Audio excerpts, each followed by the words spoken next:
तो बच्चों आज हम शुरू करेंगे 1.5 वाष्पीकरण। वाष्पीकरण के बारे में आपने पढ़ा है कि जब जल को वाष्प के रूप में बदल दिया जाता है तो वह उसे वाष्पीकरण कहते हैं। ठीक है, यानी यहाँ भी पदार्थ की अवस्था बदल रही है। यहाँ पर जल अपनी द्रव अवस्था से गैस अवस्था में बदल रहा है। ठीक है, समझ गए। अब यहाँ पर द्रव से अगर गैस में बदलना है तो आपको पता है कि इसके लिए एक तापमान है जिस पर द्रव जो है गैस में बदल जाता है, वह उसका क्वथनांक कहलाता है। ये याद रखना थोड़ा सा आपने। हमने क्वथनांक शब्द यूज किया था। जिस तापमान पर कोई द्रव गैस में बदल जाता है वो क्वथनांक है, और एक गलनांक था जब ठोस द्रव में बदल जाता है। ठीक है, अब क्या आपने कभी ऐसा देखा है कि कोई द्रव बिना क्वथनांक के गैस में बदल जाए? क्या कभी ऐसा होता है? चलिए मैं आपको उदाहरण देता हूँ। जैसे हम कभी कपड़ों को सूखने डालते हैं तो उसमें से पानी का क्या होता है? सूख जाता है ना। तो वह बिना क्वथनांक तक पहुंचे सूख जाता है, क्योंकि वो तो हवा में भी सूख जाता है। और अगर हम बोलें कि जल को वाष्प में बदलना है तो उसके लिए तापमान क्वथनांक होना चाहिए लगभग 100 डिग्री सेल्सियस है।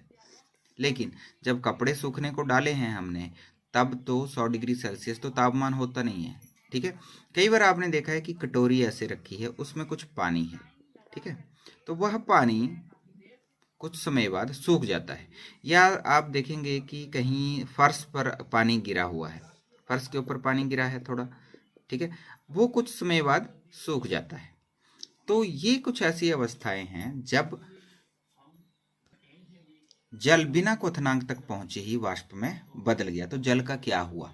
ठीक है, अब देखिए क्या होता है इन स्थितियों में क्या होता है। तो आपको पता है कि पदार्थ में के कणों में लगातार गति होती है।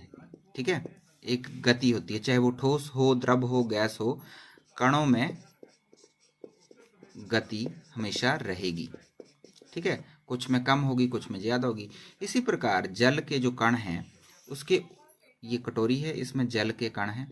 तो ऊपरी सतह पर क्या होता है? देखिए, ऊपरी सतह के कणों में गतिज ऊर्जा इतनी हो जाती है कि वे दूसरे कण के आकर्षण बल से छूट जाते हैं और दूर हो जाते हैं और वायु के साथ चले जाते हैं। इसी प्रकार सतह से लगातार ये कण बाहर जाते रहते हैं अपनी गतिज ऊर्जा के कारण।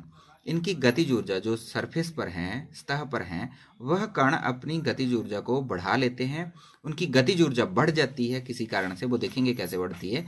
तो ऊपरी कणों की गतिज ऊर्जा बढ़ती है और वह दूसरे कणों से अलग हो जाते हैं। उनका जो आकर्षण बल था उसको तोड़कर बाहर निकल जाते हैं। इसी तरह धीरे धीरे ये सारे कण जो सतह पर आते रहते हैं बाहर निकलते रहते हैं और पानी सूख जाता है। ठीक है, तो अब हम कहेंगे कि क्वथनांक से कम तापमान पर, ठीक है, ये क्या हुआ? क्वथनांक से कम तापमान पर हुआ।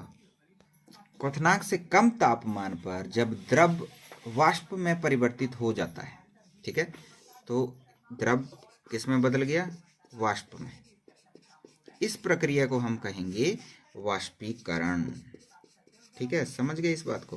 तो ये है वाष्पीकरण, कि बिना क्वथनांक तक पहुंचे ही क्वथनांक से कम तापमान पर जल वाष्प में बदल गया, इसे वाष्पीकरण कहेंगे। तो बच्चों अब हम पढ़ेंगे 1.5.1 जिसमें वाष्पीकरण को प्रभावित करने वाले कारकों के बारे में हम बात करेंगे। वाष्पीकरण आपने समझ लिया कि वाष्पीकरण क्या होता है। जो ऊपरी सतह के कण हैं वे गतिज ऊर्जा को बढ़ा लेते हैं और दूसरे कणों से दूर हो जाते हैं। ठीक है, उनका आकर्षण बल टूट जाता है और वो हवा में चले जाते हैं। इसे वाष्पीकरण कहते हैं। बिना क्वथनांक तक पहुंचे ये द्रव वाष्प में परिवर्तित हो जाता है। ठीक है, अब हम कारकों के बारे में बात करेंगे कि कौन से कारक हैं जिसके कारण वाष्पीकरण बढ़ जाता है। तो वाष्पीकरण कब करते हैं हम? जैसे कपड़े सुखाने हैं हमने, ठीक है, तो कपड़े सुखाने के लिए हम उनको तार पे टांग देते हैं। तो वो मतलब धूप में ना रखें, अगर हम उसको कहीं छाया में रखते हैं तब भी वह सूख जाता है। तो क्या क्या कारक हमें चाहिए इसके लिए? देखिए, सबसे पहले तो सतह का क्षेत्रफल बढ़ाना है हमें, मतलब कपड़े को इकट्ठा करके ऐसे नहीं डालना है, उसको थोड़ा फैला के डालना है, ठीक है। तो स्तैहिक क्षेत्रफल बढ़ने पर ये वाष्पीकरण जल्दी होगा उसका। दूसरा, धूप में डालोगे तो जल्दी वाष्पीकरण होगा, कपड़ों को धूप में डालोगे जल्दी सूखेगा, ठीक है। कटोरी को धूप में रखो तो उसमें से पानी जल्दी सूखेगा, ठीक है। तीसरा, आर्द्रता में कमी होनी चाहिए, यानी अगर हम बरसात के दिन की बात करेंगे, बरसात के दिनों में क्या होता है, जो वायु है उसमें पहले से पानी है, देखो बहुत सारा पानी है वायु में, तो कपड़ों में से पानी जाएगा कहाँ, ठीक है। तो आर्द्रता में अगर कमी होगी तो जल्दी से वाष्पीकरण होगा। अगला, वायु की गति में वृद्धि, अगर वायु की गति में वृद्धि कर देते हैं तो भी जल्दी वाष्पीकरण होता है, वाष्पीकरण की दर बढ़ जाती है, ठीक है। तो ये कुछ कारक हैं हमारे जो हमें समझने हैं। इसके लिए हमारे पास क्रियाकलाप है 1.14, इसको आप घर में भी कर सकते हैं। इसको हम समझते हैं फिर से एक बार अच्छे से। तो बच्चों, हम पढ़ रहे हैं वाष्पीकरण को बढ़ाने वाले कारक कौन कौन से। अभी हमने बात की नंबर 1, देखिए एक एक करके करते हैं डिस्कस। तो पहला कारक है सतह क्षेत्रफल बढ़ने पर, ठीक है। सतह क्षेत्रफल कैसे, देखिए इसको समझते हैं। मेरे पास एक कटोरी है, इसका मुंह खुला है ना, तो वाष्पीकरण होता है सतह के ऊपर के कणों पर। जो ऊपर कण होते हैं वे गति में आ जाते हैं और हवा के साथ बाहर निकल जाते हैं, ठीक है। तो स्तैहिक क्षेत्रफल ऐसे मैंने कटोरी में रखा है ये जल, और उतना ही जल मैं एक गिलास में ले लेता हूँ, ठीक है। इस गिलास में मैंने उतना ही जल लिया है, ठीक है। अब ऊपरी क्षेत्र देखिए, इसमें इतना सा है, इसमें इतना ज़्यादा है, तो जो कण हैं अब उनका वाष्पीकरण होगा सतह के ऊपर से। ज़्यादा क्षेत्र है तो ज़्यादा कण बाहर जाएंगे, ज़्यादा कण वाष्प में एक समय में ज़्यादा कण बाहर जाएंगे और इसमें कम कण जाएंगे, देखिए, ठीक है। तो इसमें वाष्पीकरण में समय ज़्यादा लगेगा और इसमें वाष्पीकरण जल्दी होगा। तो सतह क्षेत्र हमने बढ़ा दिया तो वाष्पीकरण बढ़ गया। क्षेत्रफल कम था तो क्षेत्र, सतह का क्षेत्र, ठीक है, कम था तो कम वाष्पीकरण हुआ, समझ गए। उसी प्रकार मैंने बोला तार पर कपड़े, तौलिया मैंने ऐसे इकट्ठा करके डाल दिया तो वो जल्दी नहीं सूखेगा। लेकिन अगर इसको मैं खुला करके ऐसे डालूंगा, फैला करके, तो जल्दी से ये सूखेगा। ऐसा ही होता है ना। तो पहला चीज़ आप सीख गए, सतह क्षेत्र बढ़ने पर वाष्पीकरण की दर बढ़ जाती है, ठीक है। तो देखिए दूसरा कारक क्या है, तापमान बढ़ने पर। ये तो कॉमन सी बात है। अगर तो गर्मी के दिनों में कपड़े सूखने के लिए हम डालेंगे तो वो जल्दी सूखेंगे, लेकिन अगर बरसात के मौसम में, सर्दी के मौसम में डालेंगे तो उतनी जल्दी नहीं सूखेंगे, ठीक है। तो ये हम यहाँ पर समझ गए, इसमें ज़्यादा समझने वाली बात कुछ नहीं है, ठीक है। याद रखना, तापमान बढ़ने पर वाष्पीकरण की दर बढ़ जाती है, ठीक है। तीसरा पॉइंट है, अगर आर्द्रता में कमी हो तो जल्दी सूखेंगे कपड़े। अगर बरसात की बात करें, ये हवा है, यहाँ पर पहले से ही पानी के कण हैं, ठीक है। तो वायु में जो जल वाष्प होते हैं उसे आर्द्रता कहते हैं। वायु के अंदर जो ये जल वाष्प हैं, अब इस दिन में मैं कपड़े सूखने के लिए डालता हूँ तो कपड़े में से जो जल के बूंदे हैं वे उतनी तीव्र गति से हवा में मिल नहीं पाएंगी, क्योंकि हवा में पहले से ही जल वाष्प हैं। इसलिए ये दर होगी तो होगी वाष्पीकरण, लेकिन ये दर कम हो जाएगी, ठीक है।